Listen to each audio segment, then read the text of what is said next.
অনেকগুলো বিষয় এই এই যে নেতাজি ইন্ডোর স্টেডিয়াম, সেখানে সকাল থেকেই চায়ের আড্ডায় এই গসিপগুলো চলছিল। এবং এই গসিপগুলো আমি 30-70তে দেখানোর জন্য বলবো অভিষেক বন্দ্যোপাধ্যায়ের এই নেতাজি ইন্ডোর স্টেডিয়ামে যেটা হচ্ছিল। এবং আমি যে কথাগুলো বলছি, অভিষেক বন্দ্যোপাধ্যায় নেতাজি ইন্ডোর স্টেডিয়ামে আসার আগে এই গুজবগুলো চলছিল, এই গুঞ্জনগুলো চলছিল। এবং তারপর কিছু পুরনো নেতা, কিছু বরিষ্ঠ নেতা তারা শুনতে পান, ওভার হিয়ার করেন এই কথাগুলো, এবং তাদের খারাপ লাগে।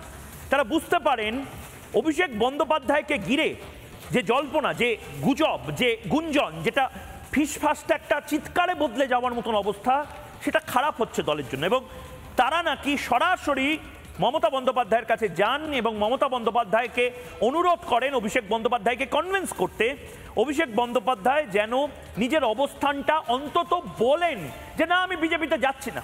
মানে বিজেপিতে যাচ্ছি বা যাওয়ার সম্ভাবনা, এটা কোনো মিডিয়া আজ সকালবেলা আপনি কোনো খবরের কাগজে দেখেছেন? আজ রিপাবলিক বাংলা আপনারা সকাল 6টা থেকে দেখছেন, কোথাও দেখেছেন? আচ্ছা ছেড়ে দিন, মিনমিনে মিডিয়ায় কোথাও দেখেছেন? কোনো পোর্টালে দেখেছেন? আজ সকাল থেকে কারোর ফেসবুকে এরকম কিছু ট্রেন্ডিং হয়েছে, টুইটারে কোনো ট্রেন্ডিং হয়েছে, সোশ্যাল মিডিয়ার ইনস্টাগ্রামে এরকম কোনো রিল হয়েছে যে অভিষেক বন্দ্যোপাধ্যায় বিজেপিতে যেতে পারেন? তাহলে অভিষেক বন্দ্যোপাধ্যায় রিয়াক্টটা কেন করলেন? কৌস্তব বাগচি, রিপাবলিক বাংলার কাছে যে সূত্র মোতাবেক খবর আছে, মমতাপন্থীরাই অভিষেক বন্দ্যোপাধ্যায়কে বাধ্য করেন নিজের অবস্থান স্পষ্ট করতে। ভাই তুমি কোথায় আছো? বিজেপিতে যাচ্ছ, নিজের দল খুলছো না, তৃণমূলটায় আছো, এটা স্পষ্ট করো মানুষের সামনে। কি বলবেন?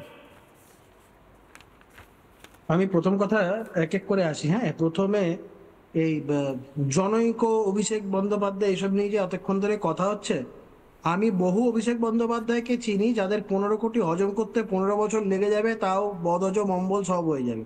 টিভির পর্দায় এমন একজন অভিষেক বন্দ্যোপাধ্যায়কে দেখি যে সেকেন্ডের মধ্যে 15 কোটি হজম করে দেবে, ঢেকুরও তুলবে না। আর আমরা ছোটবেলা না ফিল ইন দ্য ব্ল্যাঙ্কস পড়তাম, যেমন ধরো এই পার্থ চ্যাটার্জি, কালীঘাটের কাকু মানে সুজয় কৃষ্ণ ভদ্র, বা ধরো কুন্তল, শান্তনু, এর সাথে কোন অভিষেক বন্দ্যোপাধ্যায়ের নাম আসে? হাতরাতে একই অভিনয় করেছিল সেই অভিষেক বন্দ্যোপাধ্যায়ের তো নাম নিশ্চয়ই আসে না। তো এটা আমরা সবাই জানি। এটা ও আগ বাড়িয়ে কি বললো না বললো কিচ্ছু এসে যায় না, স্পষ্টত বিষয়টা এটা নিয়ে খুব জলগোলা করার বিষয় না। এবং ও কালকে ওর অ্যাডভোকেটকে দিয়ে চিঠিটা করানোতে বিষয়টা খুব স্পষ্ট হয়ে গেছে। এখন দেখো, অভিষেক বন্দ্যোপাধ্যায় কোন রাজনৈতিক দলে যাবে সেটা সম্পূর্ণ তার নিজের ব্যক্তিগত ব্যাপার।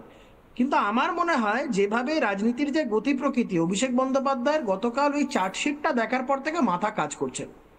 এবং এটা মমতা বন্দ্যোপাধ্যায়ের কোথাও না কোথাও একটা ইনস্ট্রাকশনে এই ধরনের একটা জল্পনা করে, এই যে আমরা আলোচনা করছি না বিজেপিতে যাবে কি যাবে না বা এই ধরনের কথাবার্তা বলা, সম্পূর্ণটা আমি বলছি এটা সম্পূর্ণ দেখানোর রাজনীতি হচ্ছে। আদতেও কোনো রকম কোনো গন্ডগোল না, কোনো কিছু না, সম্পূর্ণটা এটা গুলিয়ে দেওয়ার রাজনীতির চেষ্টা হচ্ছে। কেউ তো বিজেপির তরফ থেকে তো এখনো অব্দি অভিষেক বন্দ্যোপাধ্যায়কে আসতে পারে বা অভিষেক বন্দ্যোপাধ্যায়কে দলে নেওয়ার কথা বা এই ধরনের তো কথা কেউ বলেনি। বা তৃণমূল কংগ্রেসের তরফ থেকে এখনো অব্দি কেউ বলেনি যে অভিষেক বন্দ্যোপাধ্যায় বিজেপিতে চলে যাবে। হঠাৎ আজকেই কেন এই মঞ্চটাকে বেছে নিলেন এই কথাটা বলার জন্য? কাকতালীয়ভাবে গতকালকে এই পাবলিক ডকুমেন্ট হিসাবে যেটা সামনে, চার্জশিট তো সার্টিফাইড কপি যে কেউ তুলতে পারে, পাবলিক ডকুমেন্ট, যেই মুহূর্তে এটা লাইমলাইটে এসছে হঠাৎ করে তাৎপর্যপূর্ণভাবে আজকে এই কথাটা বলা, ওর কাছ থেকে তো কেউ টেস্ট চাইনি যে ও গলা কেটে দিলে কি আওয়াজ বেরোবে না বেরোবে, ও বিজেপিতে যাবে না লালু প্রসাদের রাষ্ট্রীয় জনতা দলে যাবে, ও তো কেউ জিজ্ঞেস করেন। এইটাই আমি তোমাকে বলতে চাইছি ময়ূক, সেটা হচ্ছে এই সম্পূর্ণ বিষয়টাকে গুলিয়ে দেওয়ার জন্য। কারণ দেখো, ভারতীয় জনতা পার্টি স্পষ্টত একটা জায়গাতে জিরো টলারেন্স, নরেন্দ্র মোদীর সরকার, এটা না খানে দুঙ্গা না খাউঙ্গা না খানে দুঙ্গার সরকার। নরেন্দ্র মোদী, ভারতীয় জনতা পার্টি, বিজেপি সবার এই করাপশনের প্রতি জিরো টলারেন্স। অভিষেক বন্দ্যোপাধ্যায় যতই গুলিয়ে দেওয়ার চেষ্টা করুন না কেন, আমি সিবিআই কাজটা অনেক ধীর গতিতে করছে, এটা নিয়ে পশ্চিমবঙ্গের জনতার মনেও যেমন কিছুটা হলেও একটুখানি ক্ষোভ আছে, আমার মনেও আছে। কিন্তু আলটিমেটলি এই বিষয়টা সামনে আসা আমার মনে হচ্ছে ধীরে হলেও বিষয়টা কংক্রিট হচ্ছে, এবং তার জন্যই অভিষেক বন্দ্যোপাধ্যায় কোথাও সন্ত্রস্ত হচ্ছেন এবং কোথাও ভীত হচ্ছেন। তাই জন্য দেখুন, আজকে বক্তব্য রাখতে গিয়ে শুভেন্দু অধিকারীকে বেঈমান বলতে গিয়ে মুকুল রায়কেও বেঈমান বলে ফেললেন। কোন মুকুল রায়কে বেঈমান বললেন? যে বিজেপি থেকে ফিরে এসে আবার তৃণমূলে, যাকে দেখে মমতা বন্দ্যোপাধ্যায় বলছে না আরে মুকুলের শরীরটা কি খারাপ হয়ে গেছে। মুকুল রায় যে তৃণমূলে আছে, আসলে মাথা কাজ করছে না।